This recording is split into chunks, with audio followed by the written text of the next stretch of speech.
Good afternoon. Welcome to Lunch with Books live stream. We are here today with the Poet Laureate of West Virginia. And it's a special kind of program because he in addition to doing his reading of poetry, we will also grill him with some silly questions and some not so silly here in a moment. But you all know Marc Harshman as the author of Woman in Red Anorak, which won the Blue Lynx Poetry Prize and was published in 2018 by Lynx House, University of Washington Press. He has a children's book called Falling Water, co-authored with Anna Smucker, published by Roaring Brook Macmillan in 2017. It was Amazon Book of the Month. And he's also the co-winner of the 2019 Allen Ginsberg Poetry Award. As I mentioned, he is the Poet Laureate of West Virginia. So let's welcome Marc Harshman. And thanks, Sean. You're welcome, Mark. So I'm going to start with a question for Marc. I'm just going to ask you, what's your favorite movie and what do you think the worst movie is of all time? Oh, my favorite movie is probably the King of Hearts. It was never got a lot of play. And it's just this wonderful movie set, as I recall, in France during the First World War, and the one army is advancing, the other army is abandoning the town, but they forget that no one thought to let the people in the insane asylum out. And so for this brief period of one day, the people that are insane run the village. And of course, it quickly becomes obvious that the insane people are the people we want to be. They're having fun, they're compassionate, they're loving, they're not carrying guns, they don't want to kill anybody. And it's a very poignant, very, very sweet film. It remains perhaps my favorite film of all time. Worst film, gosh, that's almost impossible. I've erased their memories, and including their titles. Oh, Sharknado. Pardon? Yeah, Sharknado. Yeah, something like that would work, only I've not seen it. Well, there are the movies that are so bad they're good, and then there are the ones who are trying hard that are genuinely bad, even though they spend a lot of money on it. Yeah. But that's okay. We won't pressure you too much. Okay, yeah, we'll let that give you another question. Go ahead, Erin. Me? Okay. Yeah. Here we go. This is because we're a library program, we have to ask at least one library question. So. If library books were a varsity sport, which genre would you letter in? Oh God, I mean, I'd better say poetry, hadn't I? Then now after that, what's the JV team? Yeah, the JV team would probably be something like history, and the subject in high school was social studies, which I really loved, and that for me included geography and history. I mean, I can still spend hours just staring and poring over a map and imagining being in faraway exotic places. It still gives me great pleasure. Well, I'm gonna hop in and do another question then, because it lends itself well to this one. So since we're all stuck inside, or stuck very close, what's your favorite day trip? Well, if it wasn't COVID time, it'd probably be to a favorite restaurant in Pittsburgh, or a museum at the same time, or a concert. Mind you, I miss all kinds of concerts. I miss the Wheeling Symphony in its usual format. I miss the Blues Festival this summer greatly, and miss going to Pittsburgh for the chamber music series. Those are favorite day trips. Oh, okay. Well, that was very sad. So we're going to wipe it up here. I didn't expect that question to be so sad. It is sad because we can't go anywhere. I'm going to ask you a series of 3 questions that will determine whether I like you or not. So Are they kind? Here's the first one. Oh God. You have to choose one. That's I know. I'll choose the Stones to be contrary, even though I know the. Well, no, that was a good answer. Good answer. How about this one? Sheesh. Picard, it has to be, yes. All right, you slipped a little on that one, but let's finish with this and more generally about that genre. Star Wars. Oh, Mark. He got all the questions right. But you didn't have the right. There should have been a third choice. No, there's no third choice. Yes, there is. What is it? Who? Oh, well, yeah, there is a third choice. Okay. Let's proceed. You get a second question because I hopped in. Well, that was 3, but okay, that count as 1. I did. Oh, okay. So before we run out of time, I will ask this one. Hi, Marianne. Oh. I like a good English ale. Sam Smith, not to be confused with Sam Adams, although Sam Adams is a good American beer. But Sam Smith, my absolute favorite, I think, is there was my daughter saying Doctor Who. Hurrah! Agreeing with you. Yes. Fuller's London Pride is exquisite ale. So nice. I haven't tried that one. Very good. When you recommend something I haven't tried, I like that. Good. Oh, okay. One more silly question before I stop, and then we'll get something more serious. Wasn't there one called Reptilicus or something? There was a movie about that fight made in Japan, of course. Yeah. And it had 2 different outcomes depending on where they were showing it. Oh, right. Oh, wow. Godzilla is so funky, and that may circle back to finding the answer to the worst movie I've ever seen. So we'll go with Godzilla as a 2-point answer. Yeah, I think you're right because he can spit fire, which is kind of you can't overcome that if you're a gorilla, no matter how big you are. Okay, go ahead. Next. All right. Well, I didn't really have all that many serious questions either, so. Oh, that's an easy one. Pawpaws are my favorite in that choice. I have a friend, my best friend from high school in Indiana, came to visit me once when we lived on Sally's Backbone, and we made the mistake of serving him as his first meal ramps. He has never returned to West Virginia in over 40 years. Oh, okay. Well, since you mentioned Indiana. Ah. Sheesh. Well, I will say Boilermakers only because the two of you will have to ask me my enlarged story about the Boilermakers, which is not fit for the airwaves, however. So. Okay. Go Purdue. What is a Hoosier, by the way?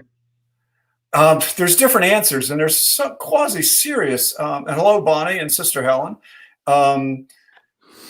They often say that it was simply the slang in the early pioneer days. If you knocked on the door of some native settler, pioneer, his reply from inside the house would be "Hoosier," and that became Hoosier.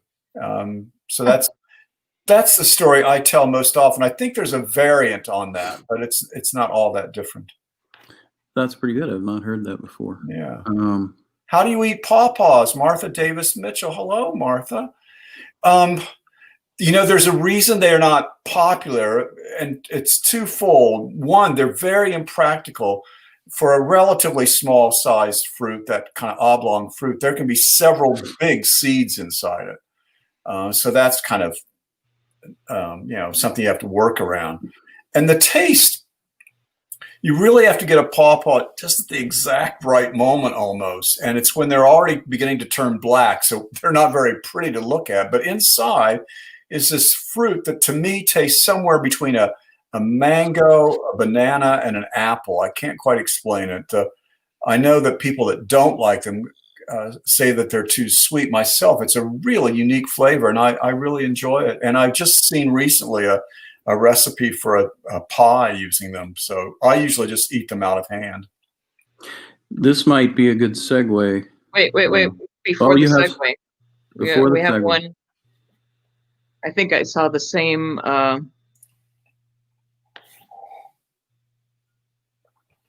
Oh, yeah. They make fun of our accent, Bonnie says, yes. And Linda asked, Okay. have I written any COVID-related? And we're going to do that here shortly. Linda, we'll respond to that question. Yeah, stay tuned. Anything else, Erin or Sean? Oh, here. This is key because I put it in the description today. Sure. Oh, my favorite Seinfeld episode. Oh, my memory is so shot with such things. I mean, the soup Nazi is pretty funny. You can't go wrong, really. Right. The one I can't find the language, but the one where they're all, how shall I say it? They are all restraining their extracurricular lives and not indulging. That I'm cracking up even thinking about that episode. So it's called The Contest, for the record. That's the Contest. Well, that's the best episode. Than the soup Nazi. Seinfeld had a kind of nasty streak. And if you ever see the final episode, you realize how despicable these people were much of the time. So The Contest is one that's more. And so this would be a good time, I think, since we've asked all our silly questions. Okay. To segue into, Marc will read us a few poems. He has a new collection forthcoming from Salmon Press in the Republic of Ireland, I believe. That's correct, Marc? Yes, it is. And so we'll now give Marc the full stage. Okay. Someone had already asked, and I think it had been advertised, if I'd written anything during or about the pandemic, and I certainly have. And I've been writing steadily for the most part, although there was a break in late May and early June. And those of you that know my family situation will know what that was about. I've even tried to write a couple of times addressing the current political crises racking our nation. And that's been harder than somehow the pandemic casts a shadow, whereas the political crises, I don't know what they cast, but they're impossible for me to write about. Let me start with this one. It's a poem I wrote early in the pandemic, and it subsequently appeared in an online exhibition of art and poetry posted by St. Michael's Episcopal Church in Arlington, Virginia. Late in the poem, I reference the famous lines, "All will be well and all manner of things shall be well," by Julian of Norwich, the famous English mystic from the late 14th and early 15th centuries. The lines, of course, being made most famous as they're included in the final stanza, I believe, of Little Gidding, T.S. Eliot's Four Quartets. This poem is titled "Well Enough." A fall of blossom in a sudden breeze, and like snow shaken from a limb, you shiver with what you've carried here from the headlines and bow your head. You know you should know better. The river sluices its cold way down the mountain between cracked gray panels of stone, the canyon deafening with its mad roar. Well, loneliness here moves the earth below you, and you grab hold the slenderest branch, a whippet of cherry, and suddenly the whole forest is holding you up. But you knew this, didn't you? On your knees, amid the clutter of your study, a crucifix on one wall, the stone's hot lips on another, and a window framing the pink haze of maples eager to get on with the business of spring. Your eyes fill with something neither sad nor joyous, something like thanksgiving that someone, call her or him, God or not, but you know there is this great listening gathered all around you. Even as the dark mysteries of the day assail your locked doors, your neighborhood, your world, there is this listening, much like Julian in her cell centuries ago, hearing that convincing voice and knowing that all will be out of our hands, but well enough and more to see us to the other side, be that eternity, next year, or simply this next second, the one where we hear another's heartbeat just like ours. So, I did also say that I'd read a couple poems from the new volume forthcoming sometime. Everything's been postponed, of course, but it's coming from Salmon Press in Ireland, edited by the wonderful Jessie Landeni. This first poem has a sense of foreboding about it, I suppose, and the date and place name tell you nearly everything else you would need to know. It is a kind of fantasy piece. It's called 8 September 1941. On the white train from St. Petersburg, the news began falling, thick flakes of portent drifting between the thatched roofs of history. Out there in the night of that long year, wolves with yellow lamps and swift cars snuffled, eager with their savvy noses and unerring sense of direction. Across the lake of ice, behind great fires, we caught glimpses of men weighed down with the usual burdens of time. My own watch had stopped, and a steel trolley floated down the aisle unmanned. On it, a fine vase of red roses and a single silver pot of tea. The journey is not, as you might suppose, likely to take us anywhere we haven't been before in our soft slippers and flannels, but it may call us to witness the moon turned out in all its finery. Only when the bombs fall, the bridges collapse, and we're left bobbing in black water, looking toward the far shore where those yellow lights howl, will we embrace these, our beautiful extinctions. Please don't ask me to tell you what that poem means, but as I say, it's a kind of fantasy piece reflecting a certain mood. Are we okay? This next poem, although reflecting the same kind of sense of foreboding, does have an epigraph from James Whitcomb Riley, thinking of Hoosiers. I was raised on James Whitcomb Riley, which may explain a lot about my poetry, especially my detractors, if I have them. The poem is titled, What If We Keep Trying? The epigraph is the epigraph to Little Orphan Annie. To all the little children, the happy ones and sad ones, the sober and the silent ones, and yes, the good ones too, and all the lovely bad ones. What if we keep trying? Today, there were children at the door. I gave them erasers shaped like fingers and wondered later if they knew about pencils.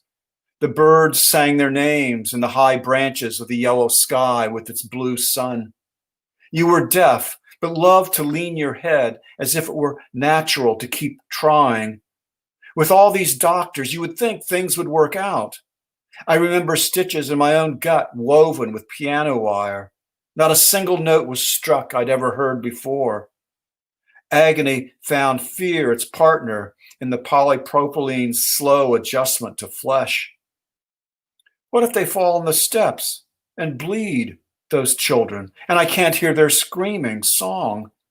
And all the doctors are gone without numbers or names. And you keep leaning towards something. You keep trying. I look up to see the sky changing and worry about what I can say if one of them returns to the door, tears streaming down her face, blood on her hands and knees.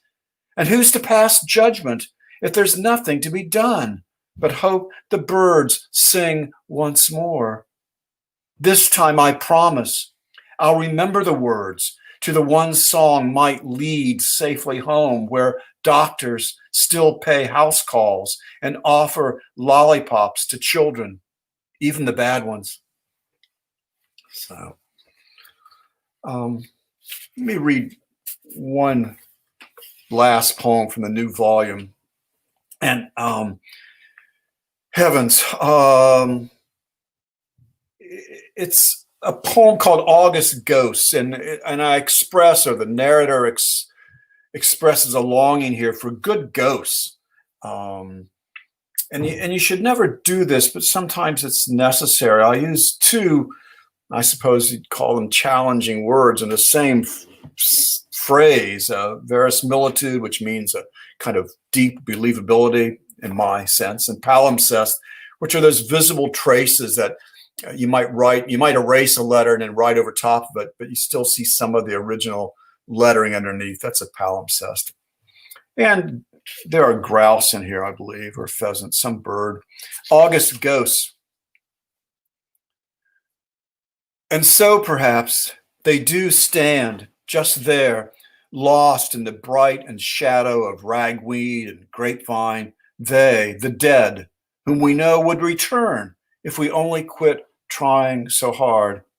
We had wished verisimilitude, a crisp palimpsest on the mirror above grandmother's bureau, where lavender lingers, where the stain persisted of the water glass in which granddad's teeth rested at night. We had expected, if not chains and moans, at least a few footfalls in the attic, or the slam of a door like the one just now when the wind swept it from your hands and the dog escaped.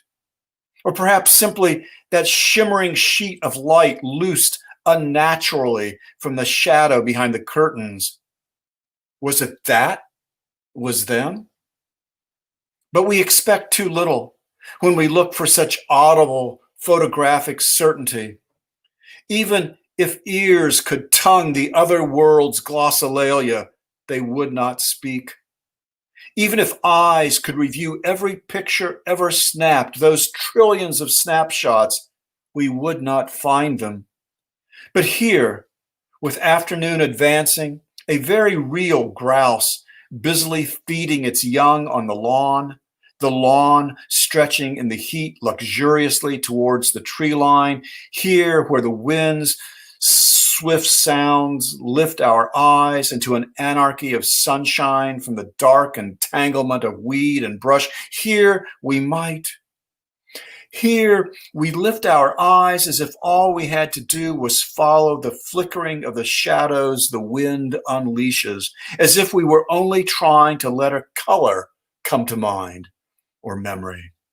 At this precise and smallest of moments, we can let go and simply let them come from someplace over there where they are more real than we ever allowed when we tried making them ours.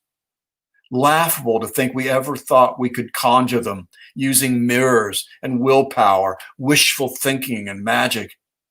I say, let them be as real as the shadows trickling through our hands, like this wind through these familiar leaves, like lavender, like the remembered clonk of a set of false teeth. See, more boldly now, the ruffed grouse advances towards us, holding her head high, her babies following. Just like that, we too may someday follow, hungry to be seen in the sunlight for what we really are. So,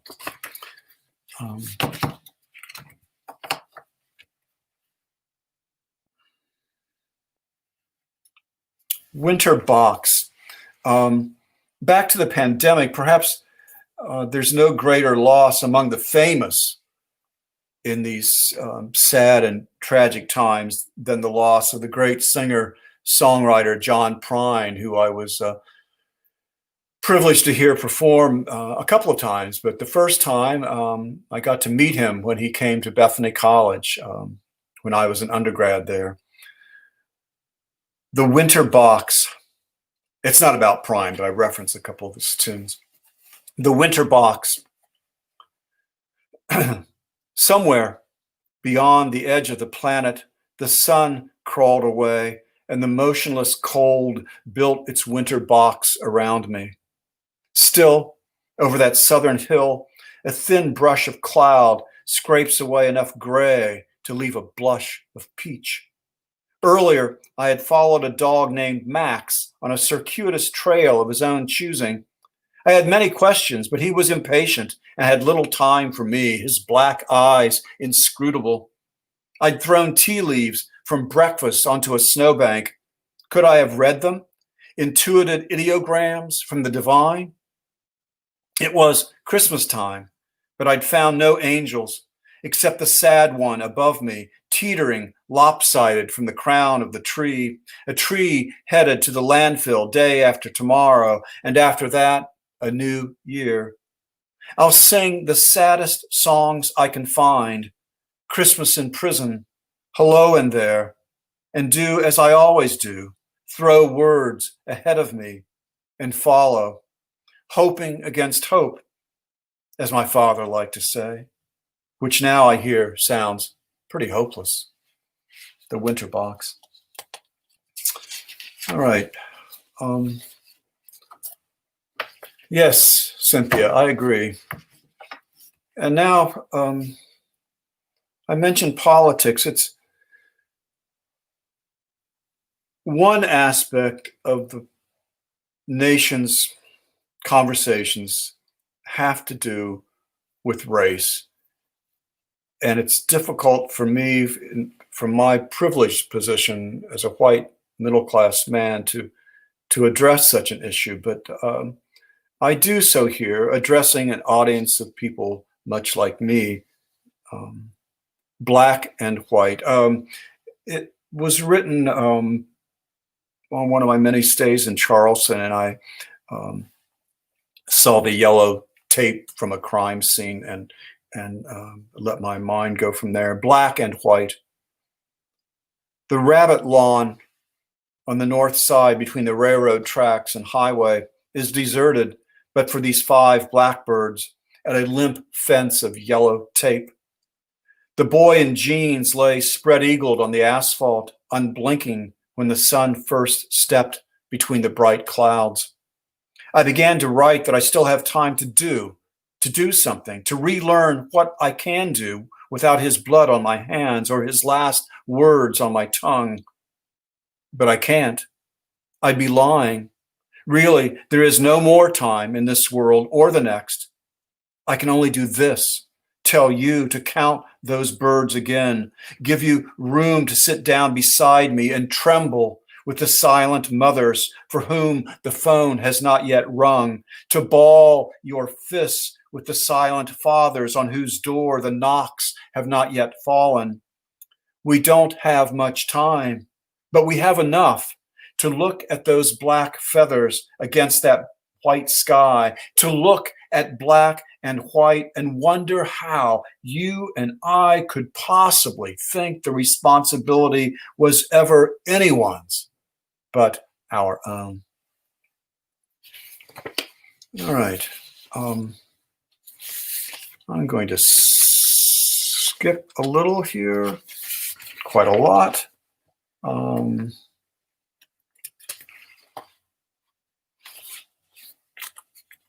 Well, no, I'll do one other pandemic poem. And let's see. This is like a real reading. Here I am flipping through my papers. Yeah, well, let's do this one. Titled Hardly Worth the Telling. And I suppose it shows, as so much of my work does these days, a question I haven't gotten influences, but I've been devouring for the past several years the work of Tomas Tranströmer, the great Nobel Award-winning Swedish poet. Hardly worth the telling.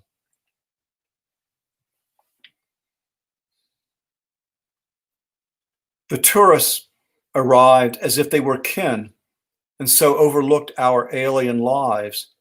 We gave them wine and lamb, sweets and a linen tablecloth, and listened behind our cleverly contrived handmade masks. It was a language we knew, as if a thin thread had been spliced from the party line and then built on familiar conjunctions making sense of this and then that. But later we heard of the disconsolate farms, the migration of swine to the Arctic, and the resurrection of the dawn chorus. Yes, we were insomniacs, cursed from birth with the stamina of a drunkard just beginning his set, the one that opens with 3 salesmen and a priest. We were surprised when we noticed they were still here, sitting at our table, wiping their wide mouths and demanding an itinerary for the morning. What could we tell them?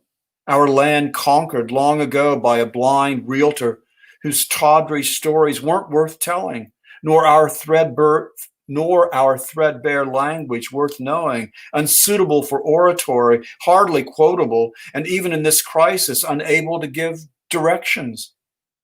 We nodded our heads to their many questions and later realized they'd never known. We were the ghosts of that place to which they'd come, had known they were now to replace us. All right, enough of this silliness. A poem titled Politics, and for which I think hopefully you'll be very grateful, is not about politics, or not hardly. And at one point, I didn't say this the other day, but I read this to Sean and Erin.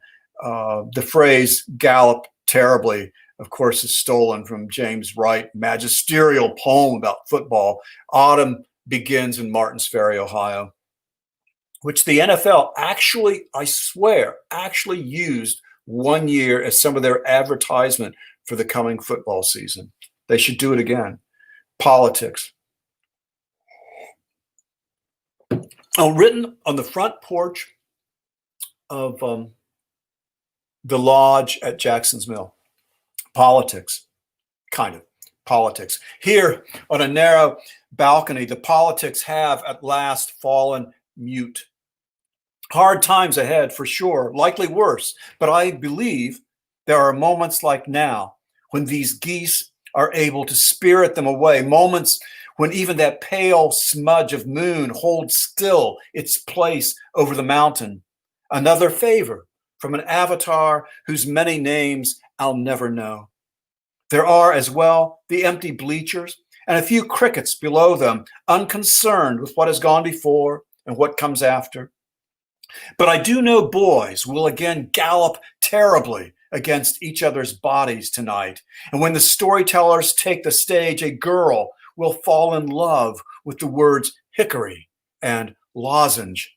Believe me, I don't know what to make of any of this, but I am inclined to trust the recondite mischief of that girl, these random messages now flooding over me every day. Reason is forfeit for this night, and my rational fears indicted. Let me light your cigarette, surrender, and then watch this remote country road curl into the evening, the silent stream carry its sleepy fish below the contented cemetery, steady on its bluff and happy to cast its vote for more of the same. All right.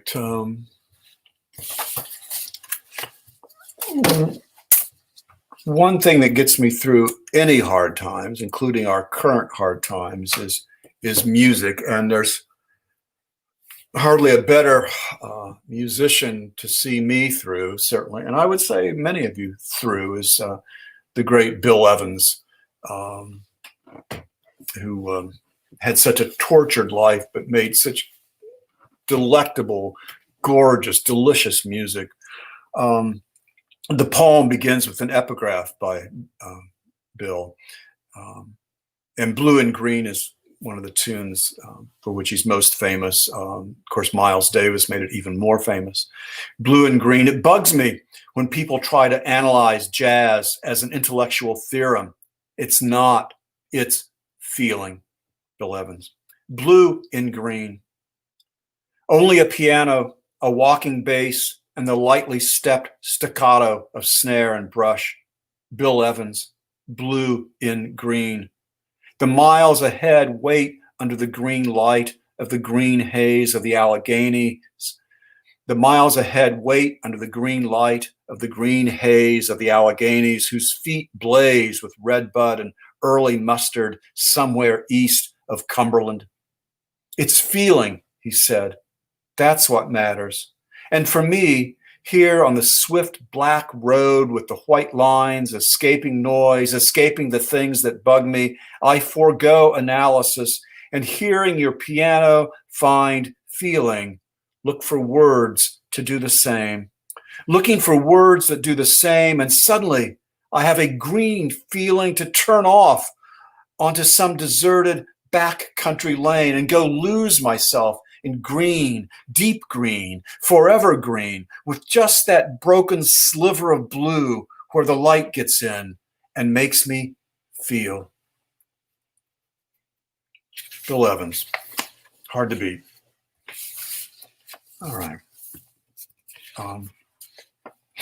Let me close with this poem, which was written a while ago, but seems to offer some hope. It has an epigraph from Thomas Merton. I did compose it, if not in Wales, thinking of the Black Mountains of Wales, where I've spent a lot of time over the years. Brecfa Common, outside of Talgarth, just to the west of the Black Mountains is where this common is. And I hope there's nothing else. I've never read this poem before. I hope it offers a kind of solace. Just here where these horses are, the epigraph, Merton, there is nothing left for me but to live fully and completely in the present. Just here where these horses are. Bracken, you'll remember, in Britain is often waist high or higher field, endless fields of ferns, bracken. Just here where these horses are, not in a car, but on foot through the knee-high field of bracken, upward toward the cloud-torn rocks, the larks and sheep blending their music. Not at a desk, but in a chair below the petulant shadows of the old ash anchoring the summer yard, where a breeze arrives in time, miraculously. Not in a chair, but on your back, on a blanket on the ground, your hands behind your head, your face uplifted towards the topiary clouds, where again you might roam the corridors of childhood. Not in bed, but up early before the sun, with firm serenity greeting you, and you passing it along to partner, sweetheart, child, and taking them, fishing or walking, swimming or dancing, as if your life depended upon it. Not on the phone, but with pen and paper, key strike and screen, patiently rediscovering yourself and dressing your affections with the respect that comes word by word, one after the other, patiently and intensely, like frost mending a wall. Not at the queue in the bank, but in the forest, look for a currency to redeem beyond tomorrow. Look for a quiet to heal the times you forgot to say thanks, for the small change whose smile transforms the day outwards. Not in school, not at work, not following orders, not clicking the mouse and chasing after, not fueling the economy, not in heat, not in charge, not ever groveling, not in a box, not in a binary system, but here, where these horses are. And just here, an open August field, unadorned and empty, save for them, the air raw and alive, their bushy tails of straw, their thick necks, their muscular cords of sinew, the liquid pools of their dignified eyes. With them, to be in their company, a step can be taken, a breath drunk that might be the saving of your life. And if begun in time, the saving of the world as well might begin, just so, just here, just now. Thank you all very much for tuning in for this virtual reading. Erin and Sean, please take over. We had a lot of comments. Yeah, a lot of comments. There you go. Oh, how sweet, Jared. And my apologies. Oh, Norma, Sandhill School, my favorite school. And Carolyn, hello. I haven't seen these comments, many of them. So if I've missed your name calling you out, forgive me. I don't know if you saw this one, but I did. Oh, yeah. Hello. Allison is going to be reading coming up soon. Sean, if you want to remind people at some point, or Erin. Yeah, at the Wheeling Poetry Series on October 13th. Great. Allison Teeny Davis will be our next guest, as Mark mentioned. And that will be at noon as usual. And then there are just little things like this. Oh, Jody. Hi, Jody. So we're waiting to see if anyone has a question for Mark, but we have a couple more if we want to ask them. Hey, Kirk. Oh, there's some fine. We did have one tuning in. I'm glad I didn't know some of these poets were there, or poets' spouses. I would have been more nervous. I told Sean and Erin earlier, and it's true. I found myself more anxious about this reading than I would have if I'd been at a platform in front of 1,000 people. Here's Bonnie. I don't know if it's just my discomfort or if it's something else, but you remember Bonnie? She was before me. That we're able to do this, and it's again, my hat's off to the Ohio County Public Library, the finest small city library in America. There we go. We didn't pay Mark to say that. Nope. Speaking of being in front of a lot of people and that being terrifying, we did have this one. Oh, yes, I had the privilege of interviewing, even that isn't quite the word, Neil Gaiman at the West Virginia Festival of Books several years ago. And how it went down was, one, he was very generous. He agreed to come for just a fraction of his normal fee because he knew that there was that the future of libraries in West Virginia was at stake, and he wanted to give this gift. But he also doesn't do speeches, and he doesn't even do interviews per se. He said that he wanted to be in conversation with somebody on the stage. So bless the Kanawha County Public Library and the festival, I got tapped to do that. He was a sweet man. We talked about the Isle of Skye, where he has a home and where my daughter and I had hiked just a year or two earlier. He had a new baby. His new child had been born. We talked about that, shared pictures, and then went on stage. And to get to your question, Erin, walking on stage with Neil Gaiman, I think is as close as I'll get to what it must feel like to walk on stage with Mick Jagger. So there we are, Sean. 3 different votes for the Stones. So I guess that answers your earlier question. Yeah, very good. Here's Thank you, Maria. We did have one. Whoops, sorry about that. Go ahead. Yeah, that one. Singing the sad one though. Oh, there's a good vote for the Beatles, Cynthia. You're right. Blackbird singing in the yeah. They did a few things that were okay. We did have a question from Pam here. Okay. Oh, do you think it would be possible to write a political poem that could bring our nation together? That's very tricky, Pam, and it's a good question. Boy, the divisions are so deep, and which makes me very sad. I do think that I don't know a poem could be written that would bring the nation together, but I do think that honest poems could be written that reflect without taking sides. And I think there's there's plenty of room for taking sides. Some of my poems do. But there is also room to express a kind of genuine, honest, and sincere sadness at the state of things, regardless of how you come at and from where you come in the political situation. So thank you, Pam. Yes, yes.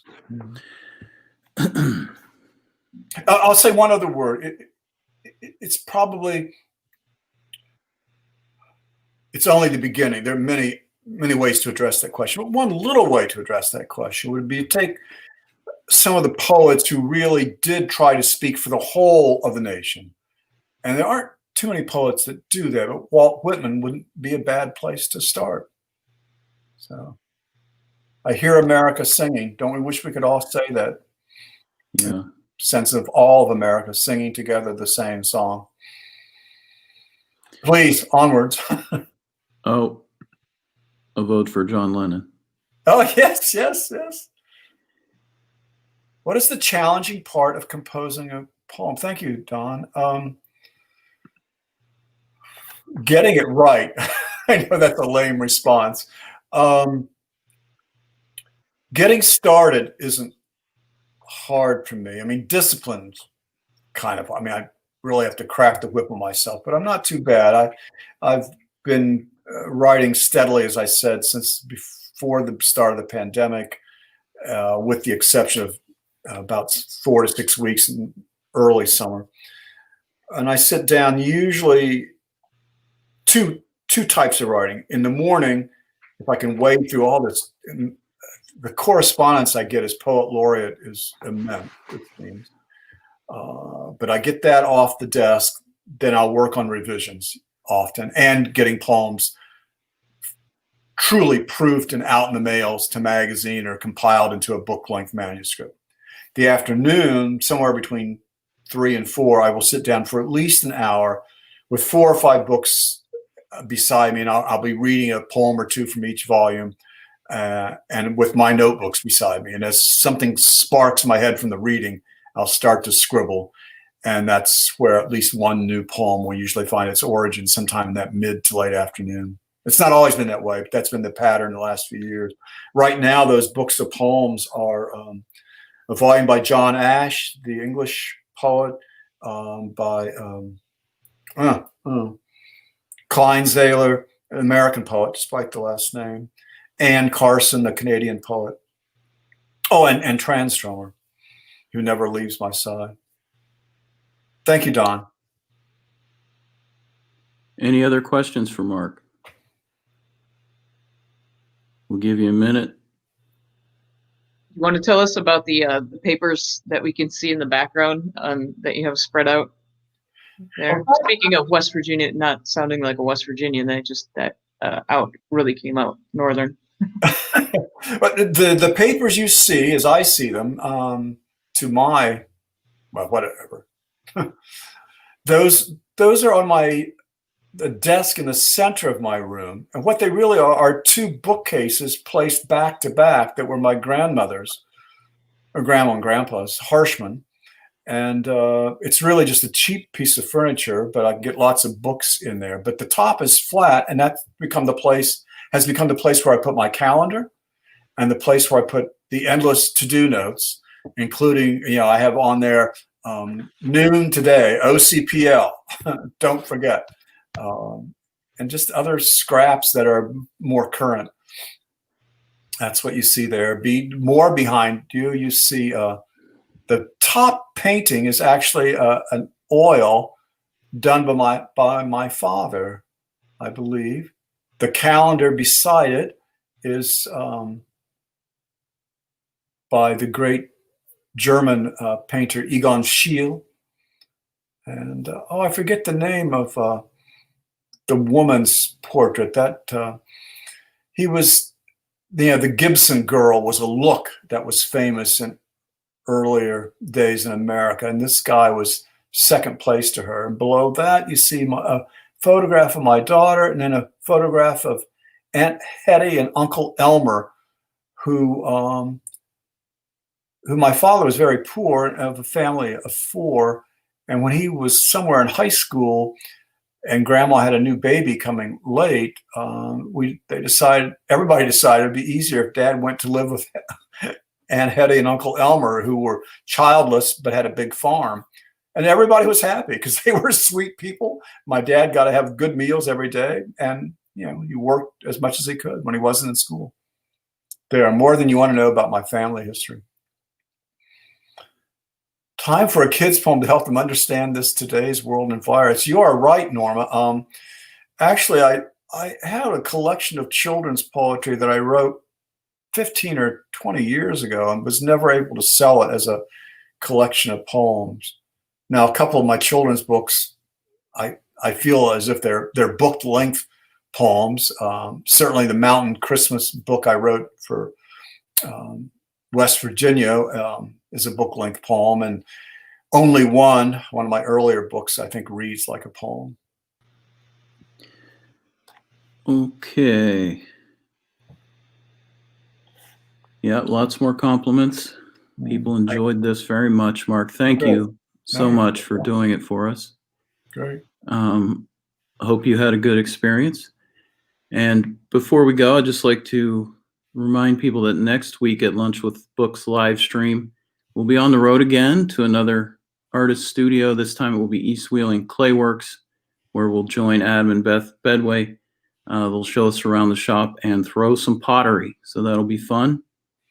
And on November 7th, our, I don't know which number this is, but our annual Upper Ohio Valley Festival of Books, not to be confused with the West Virginia Festival of Books, will be a live stream as well on a Saturday, November 7th. We'll start at 11 a.m. with Cassie Chambers, who wrote the book Hill Women, and at 12 p.m., Bobby Kahn, another memoirist, because we're celebrating memoirs, is the author of In the Shadow of the Valley. And Bobby will also do a workshop after lunch at 1:30 on Zoom, and send us an email or give us a call if you'd like to register for that, as the space is limited to 15 and it's filling up fast. lunchwithbooks@yahoo.com if you want to register by email. Mark, thanks again. Oh, you're welcome. Sean, may I? Yes, sir. Again? Do you want to announce the next Wheeling Poetry Series after Allison Patini Davis? Because I do know we now have it on the calendar. That is correct. Good call. Erin Murphy from Penn State. Is it Penn State Altoona? I believe that's right. Correct. She is the next after Allison Patini Davis on October 13th. Then on November 3rd, Erin Murphy will be here for the Wheeling Poetry Series. And she's also, Allison and Erin are both really superb poets. I'm really looking forward to their readings. And do you want to say any last words, Mr. Harshman, Sean? We did get one more question in, if you have time. Oh, we do, don't we? Yeah, we have time. Plenty of time. Yes, I do have poems I'm more fond of than others. Especially for reading. The poem that won the Ginsberg Award pleases me very much. And it's in part, it reflects my time as a classroom elementary school teacher as well as an artist in the schools. And I can't even think of the name of that poem. It was just published in the Patterson Literary Review just this past month. And other poems, oddly enough, it's funny, it was really a bear to write, but the poem I wrote to celebrate the state's sesquicentennial, although not at all typical of what I write, it pleases me that it comes off the tongue so well. And those are when the question was asked about a poem that could bring the nation together, that poem came into my mind, because I remember sitting down there at Heritage Court and they announced the poet laureate and everybody's kind of, and then by the end of the poem, everybody was up on their feet and clapping and cheering. That's the power of poetry there. Yeah, well, everybody up to their feet and cheering. Yeah. Happy. I always think it helps, thinking back to an earlier question about beer. I'm sure everybody had plenty of beer, which also helped my audience response. My mother and I had, and we enjoyed it. I was going to say, just because we're doing the library and we have, you are to ask, what have you been reading lately? And my response is, for those of you that are listening, a couple of the authors that I've read lately that just knocked me out are Robert McFarlane, who writes nature books, and they read as if they were a murder mystery thriller. They are true page turners, page to page. Robert McFarlane. And another new discovery was simply Ruta Sepetys. Her last name is Septys. One of these YA authors that, if I hadn't looked at the labeling on the library spine, I would never have thought YA. The one's called The Fountains of Silence, and it's largely set in under Franco's tyranny in Spain in the 50s, although the shadow of the Spanish Civil War hangs over the whole book. It is just terrific. And her first book, which really made her name, was called Between Shades of Gray. And it's about the Lithuanian genocide as conducted by the Soviets beginning in 1941. And it's a horrifying story, but beautifully written and set largely on either the transport train or in the various gulags in Siberia. And it was all new territory. And so it was not only interesting as historical fiction, but just a compelling story. I will shut up now. No, I just think that, let me say thank you to Sean and Erin for inviting me here and for all the support they've given the Wheeling Poetry Series for these past many years, and all the other great work of the Ohio County Public Library in general. And again, thank you. always an honor, Mark. Thank you. Yeah, there's that comment, and then we'll end with Pam's, which is similar, but I kind of like the idea of us being a cool drink of water in the COVID desert. Oh, very poetic. Thank you, Pam. All right. Thanks again, Mark. Thanks, everyone who attended. We'll see you next week. Goodbye. Bye. Thanks, Mark.